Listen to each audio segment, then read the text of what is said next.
Hello, friends. Hope you all are safe and well in this pandemic situation. So, stay home and stay safe. Moving forward to our today's topic, that is plant biotechnology. So, biotechnology is an applied science. It is a science of new generation. Biotechnology is that type of technology which uses the living organisms to produce a new product. For example, the vaccines which are produced are developed by using the different bacteria and the plant parts. Then this plant biotechnology is that type of biotechnology which is having a set of techniques, okay, which uses the explants, that is the old parts of the plants or the parts of the plants to produce a new one, okay, to produce a new plant, to produce the multiple plants from it under the laboratory condition.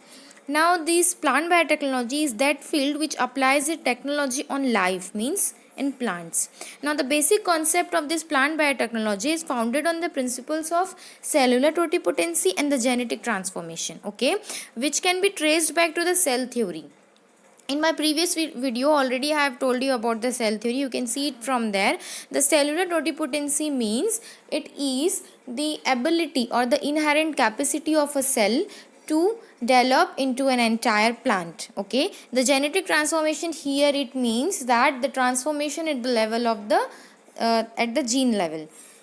Then we used to do this plant biotechnology techniques. These techniques have been used nowadays, and it is used, we use it because to get the desired product which you wanted, so that the product can have the desired quantity and the quality characters which we wanted. The use of the living cells in this plant biotechnology we do to make the products like food and the beverages product. The use of the organisms such as bacteria to protect the environment. The use of the DNA science for the production of products, diagnosis and research. And also friends, this plant biotechnology, as you can see in this slide in the concept portion, it has been used. And why it has been used, like it is a new generation science, it is trending nowadays. See, it is used to improve the crop varieties by giving them built-in protection against a specific insect. Means if you wanted a crop variety to be resistant against a particular insect or disease, then you can make it through the help of this plant biotechnology techniques under the laboratory condition. Then there are many applications of this plant biotechnology. The first one is organ culture, okay. What we do in this organ culture is that, first, what is this, like here organ culture is written, means organ of what? The organ of the plants. As I have already told you that plant biotechnology uses the explants, okay. So this organ means the organs of plants, means the old parts of the plants like shoot, root, leaf, flower. You can use any of this in the culture, and if you are using shoot, then that culture named as shoot culture. If you are using root, then root culture. So what we do in organ culture is that we used to take an explant of a plant, then we used to grow it into a nutrient media prepared under the laboratory condition, which is artificially prepared. Then we put it, that explant, in that nutrient media, and then we allow it to grow under the our controlled environment in the laboratory. And afterwards, when it matures a certain level, then we according to the crop variety process, after its maturity level, when it grows at certain point what we wanted according to that crop variety, we take it to the after that we allow it to grow in the nursery condition, and after that we can grow it in that field condition. So what benefit we got by the use of this organ culture is that, first, there is production of secondary metabolites for the therapeutic purposes. Then the callus, okay, the callus also can be prepared, but with the different application of the plant biotechnology, we will understand it later in the upcoming slides, okay. Now this by this organ culture, the virus free germplasm production can occur, okay, from the shoot tip culture. When we will use the shoot tip culture, then we can produce the virus free germplasm. Then the secondary metabolites from the root culture, then haploid plants from the anther culture we can do, okay. Haploid plants means the plants which have only a single set of chromosomes, okay, which develop from the cells which do not have gone through the fertilization process. Embryo culture. Embryo culture is the culture of isolated immature or the mature embryos. Means in embryo culture are of two type, that is mature embryo culture and immature embryo culture.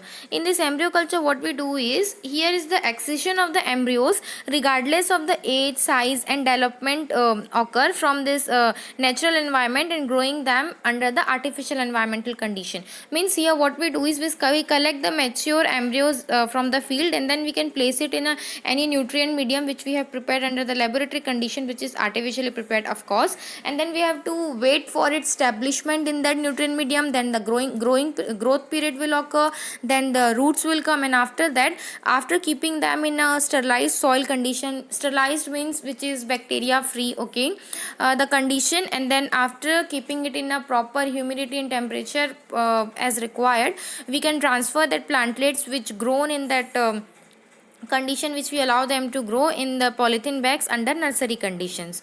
So what benefit we got from this embryo culture is that here we can have the production of rare hybrids from the intergeneric and the interspecific crosses. Now what is this intergeneric and interspecific crosses? So my friends, intergeneric crosses means those crosses where the crossing between the parents of different genes occur, the crossing between the species of different genes occur, different genus occur, okay.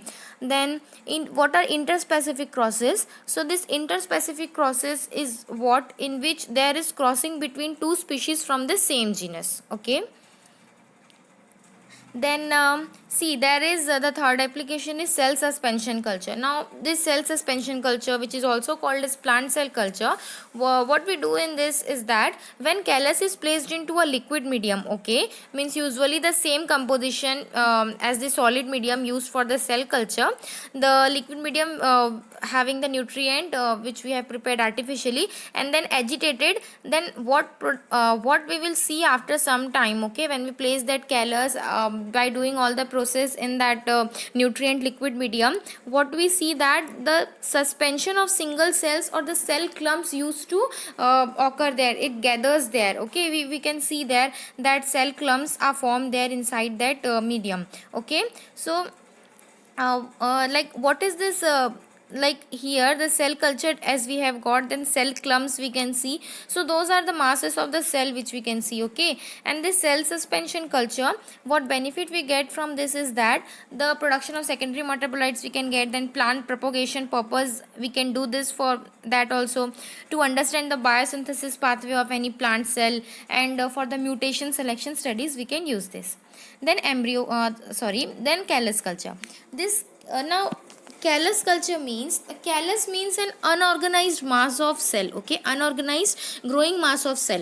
Now how we can make this callus culture is, when we put an explant in any nutrient medium which we have made under the laboratory condition, that is artificially prepared, then after some time there will be establishment of that explant in that nutrient medium, and some formation of the masses of cell we can see, and that masses of unorganized masses of cell is called as callus, and that process is of forming of callus is callus culture.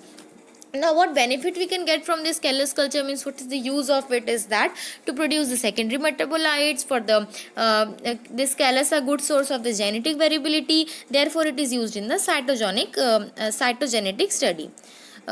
Here you can see in this slides 3 sections are given, A, B and C. The C section which you can see is that green portion of the which is in the Petri plate is that it is only the callus, okay, and that callus which is the unorganized growth of that explant of the cell, okay. Then in the first section you can see it is the process of callus culture.